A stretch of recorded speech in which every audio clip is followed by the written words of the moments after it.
Fala aí, meu amigo ligado no Toque Passa, chegando nesta quinta-feira para falar, é claro, de NFL. É hora de revisitar o passado, ver algumas previsões, seguir fazendo previsões, entregar os prêmios de melhora da temporada. Além do que, é dia também de passar notícias. Estamos de olho no final de semana de rodada de Wild Card e temos notícias que interferem bastante nesses jogos. Então, se liga aqui no canal, deixa aquela curtida, deixa seu comentário aqui embaixo, se inscreva no Toque Passa, chegou agora, seja bem-vindo, se inscreve aqui, clica no sininho para ser notificado assim que sair um vídeo novo e também compartilha o Toque Passa para que cada vez mais pessoas cheguem ao canal. Se você puder colaborar, faça parte do nosso clube de membros. Tem um grupo no Telegram que a gente fica batendo papo, ó. Tô começando a gravar, é madrugada no Brasil, o pessoal já tá discutindo aqui sobre as finais do ano passado. Então, ó, é bem legal, vale a pena. Eu convido vocês a conhecer lá nosso grupo de membros. E tem sorteio também, claro, né? Temos sorteio aqui, já sorteei jersey, bola, com 125 membros. Vou sortear mais uma bola de futebol americano. Quero dar boas-vindas aqui ao Henrique Oliveira e ao meu parceiro Chevy, os dois novos membros do clube de membros. Muito obrigado pelo apoio de todos vocês. E vamos nessa então, vai, tem muita coisa para falar. Roda a vinheta. Vamos começar daquele jeito que a gente gosta, trazendo boas notícias sobre o Damar Hamlin, né? O safety dos Bills foi liberado pelo hospital de Buffalo, ele que estava internado em Cincinnati, foi transferido para Buffalo. Na terça-feira passou por uma bateria de exames, investigando tudo ali, passando de cabo a rabo para saber o que estava acontecendo com ele, estava tudo bem. Foi liberado, vai continuar o tratamento em casa e também nas instalações do Buffalo Bills. Muito bom saber disso, né? O Sean McDermott até falou também que, pô, ó, toma o tempo que você precisar para voltar para casa, trabalhar, para visitar aqui, né, em Orchard Park. Tipo, venha só quando você estiver realmente bem. E agora ele está liberado. Essas são ótimas notícias. Vai ficar com a família. E, pô, desejo pronta recuperação pro Damar Hamlin, para que ele volte a jogar futebol americano, mas é o último passo, como a gente já falou. E uma ação muito legal que também achei, acho que a gente tem que destacar aqui, é porque os Bills garantiram o pagamento normal pro Damar Hamlin. O contrato dele para essa temporada no Buffalo Bills era de 825 mil dólares, mas se ele fosse para injury reserve, ele perdia ali cerca de 50% do valor, né? E nessa última semana ele teria uma perda de cerca de 22.500 dólares sendo colocado na injury reserve, como ele acabou sendo colocado, óbvio, né, que ele tinha que ir para injury reserve, perderia um pouco mais de 20 mil dólares, mas aí os Bills fizeram um acordo com a NFLPA para garantir que ele recebesse 100% integral, como se estivesse jogando o Damar Hamlin. Faz sentido, né? Uma coisa é lesão, uma coisa é o que aconteceu no jogo da segunda-feira anterior, né? Mas tá tudo bem com o Damar e vamos nessa. Agora, quem ganhou o caminho da rua foi o Mike LaFleur, o coordenador ofensivo da equipe dos Jets. Aliás, não ganhou o caminho da rua porque, segundo os Jets, foi um acordo mútuo. Já passei por vários acordos mútuos assim, a gente costuma passar pelas empresas, a gente tem um acordo mútuo, né? A empresa quer te demitir, você quer topar ir embora, é assim que funciona. E aconteceu isso com o Mike LaFleur, irmão mais novo do Matt LaFleur, que é técnico dos Packers. O Mike tem que pagar o preço pela temporada dos Jets, né, que teve um ótimo começo, pô, expectativa de que voltasse para os playoffs, as coisas estavam dando certo por lá, mas terminou com 6 derrotas e nenhum touchdown nas últimas 31 campanhas ofensivas. Cara, isso aí é bem pesado mesmo. O Mike LaFleur, que é amigo pessoal do Robert Saleh, o Saleh até falou que teve reunião, que sentiu ali que alguém teria que pagar o preço, né? Não adianta, cerca de 20 anos como amigo, e não dá para segurar o cara, né? Foi o 31º ataque em pontos, com uma média de 17,8 pontos por partida, e o 27º em jardas por jogo, né? Com 312,3. Essa confusão de quarterbacks, isso claro complicou. Tem sangue nas mãos do Zach Wilson, não tem como falar o contrário, né? O cara colabora demais para que o LaFleur perdesse o cargo, ao contrário do Garrett Wilson, que foi um calouro sensacional, um dos melhores calouros ofensivos da temporada, se não o melhor, um dos melhores wide receivers da NFL nesse último ano, e recebendo o passo do Zach Wilson, do Mike White, do Joe Flacco, né? Acontece isso aqui. Claro que o turning point para esse time todo foi a lesão do Breece Hall lá atrás. Com o Breece Hall, o time estava 5-2. Depois que o Breece Hall se machuca, ficou simplesmente 2-8. As coisas não deram certo. E os Jets agora vão ter que ir atrás de um novo coordenador ofensivo. Coordenador ofensivo do New York Jets é um dos empregos mais instáveis que existe na NFL. O cara passar 2 anos lá é um milagre, e foi o que aconteceu com o Mike LaFleur.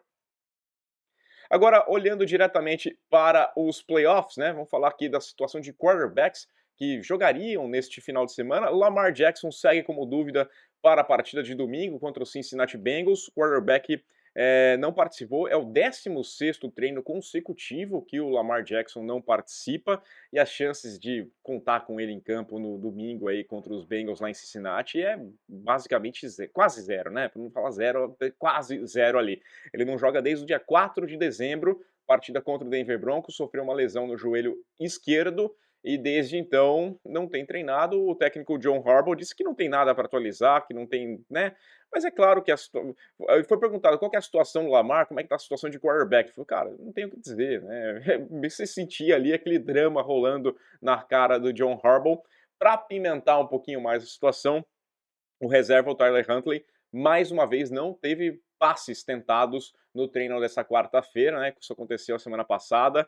Ele tem uma tendinite no ombro direito. Já passei por isso, sei como é difícil, tá? O movimento fica tudo travado. Fiz aí um tempão de fisioterapia, claro que é um pouquinho diferente para ele, um pouquinho melhor, assim como é um pouquinho pior, porque eu tinha problema até para dormir.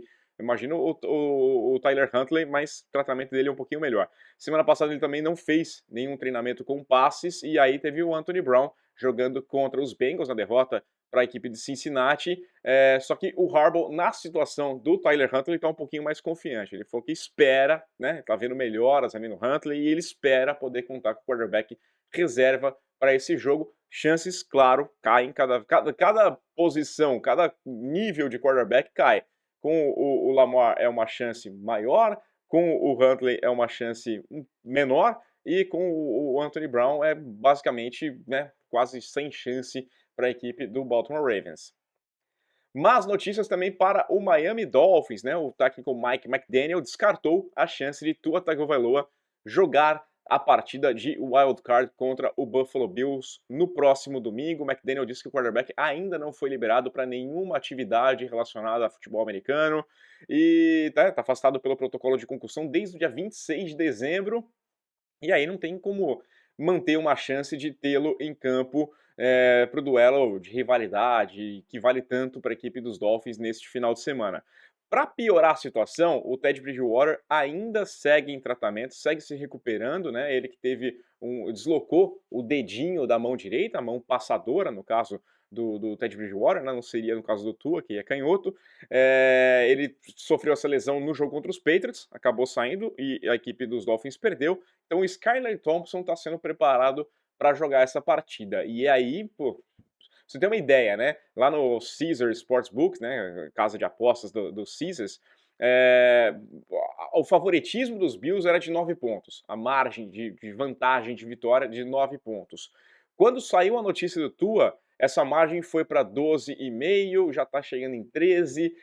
O favoritismo é muito grande. Com o Skylar Thompson, esquece, não tem o que dizer, né? E aí a gente vai ficar de olho nessa situação do Tua, porque, como a gente já falou, é um tanto quanto irresponsável imaginar que ele pudesse ter chance de jogar por tudo que ele passou, por tudo que ele vem passando, né? Essas concussões consecutivas na liga. Teve lá contra os Bills aquele jogo que ele acaba voltando, depois não vai para o protocolo, joga na quinta-feira, tem uma concussão, fica um tempo fora, depois tem nova. Cara, é muita concussão numa temporada só. A gente vai ter que ver o que vai acontecer com o Tua para o futuro. Não é nem questão só desse jogo e não jogar essa partida. É para o futuro da carreira do Tua Tagovailoa, porque vira alguma coisa crônica, né? Até a gente brinca, né? Uma situação séria, mas a gente acaba brincando que tá chegando no momento em que qualquer pancadinha, se eu chegar e cumprimentar o Tua, e aí, Tua, tudo bem, dar um tapa nas costas dele, ele vai ter concussão. Qualquer mexidinha começa a sofrer esse problema. A gente já viu muitos jogadores até terem a carreira abreviada por conta dessa frequência, essa constância com a concussão e o protocolo e a dificuldade de sair. Então, sem Tua Tagovailoa, né? Amanhã a gente vai dissecar um pouquinho mais esses confrontos, falar mais, analisar, quem sabe com um ou dois vídeos, né? Pelo menos um vai ter, mas talvez dois vídeos, a gente faz um AFC, um NFC, para conseguir dissecar um pouquinho mais os confrontos do final de semana, e a cobertura vai ser bem legal aqui também no Toque Passa nesse final de semana, né? Tô pensando ainda se vai fazer um vídeo por jogo, ou então se a gente faz um condensado por dias, mas vai ser legal aqui, fica ligado no Toque Passa. Vamos lá.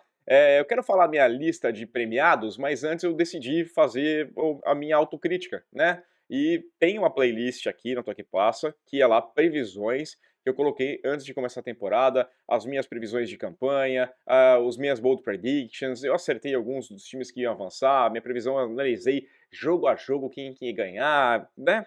Tem alguns acertos, tem alguns erros bem crassos, como a gente não podia imaginar, a equipe dos Rams passando a vergonha que passou, mas eu fui olhar minhas bold predictions, até assim, de certa forma eu gostei. Eu errei, né, que eu falei, por exemplo, que o Mike McCarthy ia ser o primeiro técnico demitido da temporada. Errei feio, e não tinha como. Ainda posso acertar, ele pode ser demitido, mas não foi o primeiro, mas eu acertei que o Cliff Kingsbury e o Matt Rhule seriam demitidos, e ainda posso acertar que o Ron Rivera vai perder o emprego também, né? Eu devia ter pensado um pouquinho mais no Jerry Jones, eu achei que ele perderia paciência, né, depois daquela má impressão que tivemos nos playoffs da temporada passada, aquela jogada esdrúxula dos 13 segundos, aqueles erros todos na partida contra o San Francisco 49ers.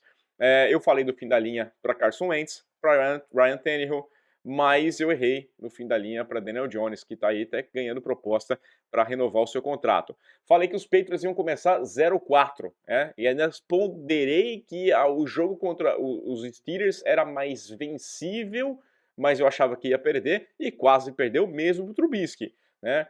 Minha previsão, aí não é nem previsão, né? Aí é falar obviedade. Eu achei que o ataque ia sofrer bastante nas mãos de Matt Patricia e Joe Judge, mas eu errei aqui em considerar que a defesa seria uma das piores da era Belichick. Ficou longe disso, foi uma defesa que conseguiu fazer seu papel, mostrando aí uma vantagem, né? O Bill Belichick de defesa ele manja muito bem, sem sombra de dúvidas. Previ muitas dificuldades para o Tom Brady lá em Tampa, né? Eu falei que ele ia passar das 4.000 jardas passadas, mas que ele ia ter menos dos que os 40 touchdowns que ele estava frequente. Nas outras temporadas ele teve 42 e 40 touchdowns, falei que ele ia ficar bem atrás disso aqui, ficou com 25 passos para touchdown. Eu errei o número de interceptações, falei que ele ia ter 12 interceptações, teve 9, mas eu acreditei que o Tua ia ter um bom ano. Eu falei que o Tua ia... Bom, falei assim, esse ano aqui vai ser um bom ano para o Tua Tagovailoa, ele vai conseguir entregar bem, e entregou, né? Enquanto esteve saudável, eu não conseguia prever que o cara ia ter tanta concussão. Errei ao dizer que os Falcons teriam a first pick, né, no próximo draft, ficaram com a 8ª pick. Errei feio ao colocar os dois times de Nova York no top 10 do draft no próximo ano. Achei que um deles ia ficar no top 5 e agora os Jets terão a 13ª. Os Giants estão nos playoffs e poderíamos ter os dois times nos playoffs. E errei meu palpite de Super Bowl, né? Eu falei aqui que ia dar Rams e Bills. Obrigado por nada, Rams, né? Pior time campeão numa campanha do ano seguinte. Então, obrigado por nada, Rams. Os Bills ainda podem chegar lá, vamos ver. Agora sim, vamos fazer a previsão dos prêmios, porque nós teremos o NFL Honors no dia 9 de fevereiro, é meu aniversário, né? É a quinta-feira antes do Super Bowl. Só que o prêmio só leva em consideração o que aconteceu na temporada regular. Playoffs não entram na conta, só entra aquela história. Chega nos playoffs, dá um pontinho a mais pro cara ali que está na dúvida, vai ter uma chance a mais de conseguir levar o prêmio, né? Então eu fui atrás também, lá no meu vídeo, lá em setembro ainda, falando quais eram as minhas previsões pré-temporada. Por exemplo, técnico do ano. Minha previsão é que o Sean McDermott, enfim, ia levar o prêmio por tudo que tinha feito. Né? O técnico dos Bills ainda não levou esse prêmio, o cara faz um trabalho sensacional, buscando os Bills lá, aqueles Bills patéticos, ele consegue fazer reconstrução e faz um bom trabalho, mas eu acho que o prêmio não vai para o Sean McDermott, não coloco ele aqui no top 3 de treinadores que podem ganhar. Acho que o Doug Peterson está na parada, pelo que fez com a equipe dos Jaguars. Eu acho que o Kyle Shanahan merece e tem grande chance de levar, porque, cara, tá jogando bem com o terceiro quarterback, né? Não é qualquer coisa. Tinha colocado que o Nick Sirianni também tinha chance, era o meu segundo favorito, e eu acho que ele tem chances ainda, né? O time jogou muito bem, é o dono da melhor campanha na NFC, não tem o que dizer. Mas eu, pessoalmente, gostaria que o prêmio fosse pro Brian Daboll. Né? Eu acho que a vaga nos playoffs ainda coroa o trabalho que ele fez. Pegou um time que era fraco, né? Com um elenco limitado, foi perdendo peças ao longo do caminho e mesmo assim conseguiu chegar lá. Então o trabalho que ele faz nos Giants, para mim, é exemplar, um trabalho fenomenal. E eu queria que o prêmio fosse para ele. Eu acho que o prêmio vai para o Kyle Shanahan. Merece demais. Terceiro quarterback, cara. Não dá. Você pensa num time pro Trey Lance, que tem uma característica, que é um cara mais móvel, que você imagina um ataque diferente. Esse cara se machuca, você coloca o Jimmy Garoppolo, que é um pocket passer, um cara, né? Depois esse cara se machuca também e entra o Mr. Relevant, o Brock Purdy, e mantém um ritmo, mantém uma qualidade e vai vencendo um jogo atrás do outro. Então eu acho que o prêmio vai lá pro Kyle Shanahan e o Brian Daboll vai ter outras chances de ganhar esse prêmio ainda. Calouro defensivo do ano, minha previsão antes de começar a temporada era o Aidan Hutchinson, achava que ele ia ser um cara com muito impacto, teve impacto, mas não tem como o prêmio não ficar nas mãos do Sauce Gardner, né? Que jogador, que temporada incrível, o Calouro, olha, a gente tinha a previsão que o cara era bom e ele excedeu até minhas expectativas, porque ele conseguiu manter o nível que ele tinha no college football na NFL, né? Enfrentando ataques de NFL, o cara foi muito bom, fez quarterbacks fugirem dele, quarterbacks como o Josh Allen, sabe? Tipo, eu vou evitar o passar lá porque o cara aqui entende. Então, o Sauce Gardner, para mim, leva o prêmio de calouro defensivo do ano com muita tranquilidade. No calouro ofensivo do ano, meu palpite antes de começar a temporada foi o Kenny Pickett. Eu achava que ele começava como reserva, estava certo, já que o Trubisky ia começar como titular, mas eu achava que ele ia ganhar a posição, e até tem uma curiosidade, porque no vídeo lá eu falo assim, ó, o Trubisky não vai ser quarterback na semana 6, não vai ser o titular na semana 6. E de fato, né, o Trubisky perde ali, já na semana 4 o Kenny Pickett ganha a posição. Mas, curiosamente, o Trubisky é titular na semana 6, né? O Pickett fica fora e o Trubisky é. Então eu falei que ele não ia ser titular na semana 6 e ele foi justamente na semana 6. Tá de sacanagem comigo, Mike Tomlin. Eu falei do Breece Hall, do Chris Olave e o palpite final, que é difícil prever, porque essa vaga, esse prêmio era do Breece Hall. Tava na cara que ia ser, né? O cara entrou muito bem ali, era um plug and play, como a gente fala. O running back ele entra, ele tá muito tranquilo de ganhar. O pessoal geralmente gosta de dar um prêmio para um quarterback, né? Então o Kenny Pickett tem chance, tinha mais chances ainda, né? E eu acreditava que ele poderia ter oportunidades, mas eu acho que a briga agora fica entre o Garrett Wilson, o wide receiver dos Jets, e o Chris Olave, o wide receiver da equipe dos Saints. Dois recebedores que conseguiram números incríveis, né? Recebendo passes aí de Zach Wilson, Joe Flacco, Andy Dalton, Jameis Winston, então deixa ainda mais interessante. Eu vou ficar com o Garrett Wilson. Ambos não acabaram chegando na pós-temporada. O Garrett Wilson liderou em recepções, em jardas. Tudo bem que o Olave teve uma média melhor, porque ficou fora 2 partidas, mas eu acho que por ter jogado até mais partidas e ter conseguido, eu ficaria com o Garrett Wilson como o ganhador do prêmio de calouro ofensivo do ano. Jogador defensivo do ano, né? O melhor defensor da temporada. Meu palpite inicial era o Micah Parsons, que era meio óbvio que todo mundo ia apostar no Micah Parsons, o cara que foi calouro defensivo no ano passado e merecia até ter concorrido mais ao prêmio de jogador defensivo, não só entre os calouros. Então era meio que esse prêmio começou nas mãos dele, né? E ele foi carregando esse prêmio por muito tempo, mas o Nick Bosa, né, o cara é um monstro, é um absurdo. Eu acho que o Nick Bosa vai levar esse prêmio com certa tranquilidade para jogador defensivo do ano. Jogador ofensivo, jogador de ataque, palpite antes de começar a temporada. Eu errei rude, errei feio aqui, mas eu errei também no meu time no Fantasy, errei geral, né? Eu apostei que o Jonathan Taylor ia levar. Ele que era candidato no passado, acabou não ganhando o prêmio porque teve todas as besteiras lá e o time não foi para os playoffs. Obrigado, Carson Wentz, né? O cara foi lá e fez um monte de cagada ali e o time não chegou na pós-temporada, não tinha como levar o prêmio. E aí eu falei, não, esse ano ele vai correr bem, o time vai estar mais forte. Acreditei que o Matt Ryan ia conseguir fazer esse time dos Colts ser melhor e tudo foi por água abaixo. Não tem chance nenhuma do Jonathan Taylor concorrer a absolutamente nada. O cara destruiu meus times. Os times do Fantasy que eu tive primeira pick e busquei o Taylor, me dei mausaço. E meu palpite é o Justin Jefferson, né? Temporada espetacular do wide receiver da equipe dos Vikings, e eu ficaria com o Justin Jefferson como jogador ofensivo do ano. Comeback Player of the Year, né? O jogador que tem... Cara, aqui é uma situação complicada, né? O meu palpite antes de começar a temporada é o Christian McCaffrey. Eu falava que ele não conseguia ficar saudável, porque nos Panthers é difícil, ele tinha que carregar o time nas costas, foi trocado. O meu palpite segue sendo o Christian McCaffrey, porque ele é um monstro, ele é um absurdo, ele em campo, ele é um diferencial tremendo. Eu vou ficar com o Christian McCaffrey como jogador. Estão falando aqui no Gene Smith, né? O Gene Smith é um grande candidato, mas na boa, cara, comeback do quê? Comeback de ser um reserva patético? Né? Porque não é como se ele tivesse sofrido uma lesão. Acho que o Saquon Barkley merece mais, por exemplo. Eu ficaria com o Christian McCaffrey, mas, cara, o Gene Smith... Eu acho que os conceitos são muito... sabe, tá faltando uma regra mais clara sobre o comeback player. Comeback do que o Gene Smith? Ele tava lá, tava à disposição, ele só era ruim, né? E esse ano ele foi bem, ok, mas não é um comeback. Ok, o comeback porque ele dá uma virada na sua vida. mas não é de uma lesão, não é um problema. Ele simplesmente era ruim e esse ano ele jogou bem, né? Ok, pode concorrer, mas eu ficaria com o Christian McCaffrey, que para mim foi melhor que o Gene Smith de qualquer forma. E o MVP, antes de começar a temporada, eu apostei no Josh Allen, achava que ia ser um ano. O Josh Allen tá na disputa, acho que ele pode ser questionado, pode ser colocado nesse panteão aqui, mas eu acho que o prêmio vai ficar com o Patrick Mahomes. Eu, de fato, o ano passado eu falei que eu queria ver um não quarterback ganhando esse prêmio, porque não é o prêmio de melhor quarterback, é o prêmio de MVP. Sabe, se o Justin Jefferson foi o melhor jogador ofensivo, por que, que o Mahomes vai ganhar o prêmio de melhor jogador? Né? Ele joga na defesa também? Eu sempre questiono esse prêmio de MVP. Acho que o Bossa tinha que estar na disputa, tem que ter um nome citado, que poderia levar o prêmio de MVP também, porque ele muda patamar. A gente percebe isso aqui, como tem jogadores de defesa que mudam. TJ Watt, por exemplo, o time dos Steelers com ele é uma coisa, sem ele é completamente diferente. Então, os jogadores de defesa também fazem diferença na hora de decidir placares, não é só questão de quarterback.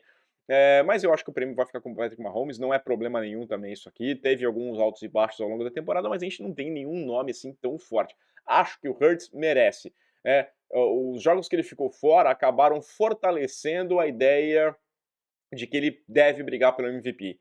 Muitos falavam assim: ah, não, qualquer quarterback aí faria a mesma coisa. Se colocar o Gardner Minshew aqui, vai dar na mesma. E aí o que aconteceu? O Gardner Minshew não conseguiu ganhar dos Cowboys, fez até um bom jogo, mas falhou na hora H e depois perdeu para a equipe do Saints. Então não era simplesmente colocar qualquer quarterback lá e faria o que o Hurts fez. Então tem esse diferencial para o Hurts. Acho sim que ele merecia esse prêmio, mas estou vendo e cada vez mais tranquilamente caindo nos braços do Patrick Mahomes. Meus palpites, quero saber os seus. Deixa aí seu comentário, curte o vídeo, assina o canal e a gente volta.